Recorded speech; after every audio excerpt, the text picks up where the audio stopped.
தலைவி உந்தன் கண் பார்க்கும் பொழுதே தலைப்பு செய்தி தந்தாயே.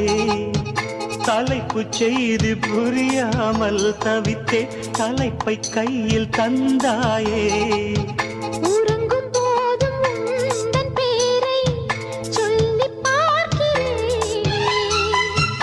உன்னை கண்டு பேசும் போதோ உச்சி வேர்க்கிறேன்.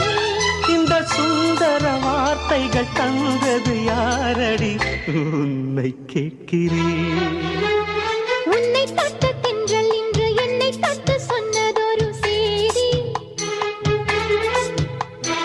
உள்ளுக்குள்ளே ஆசை வைத்து தள்ளி தள்ளி போவதென்ன நீதி.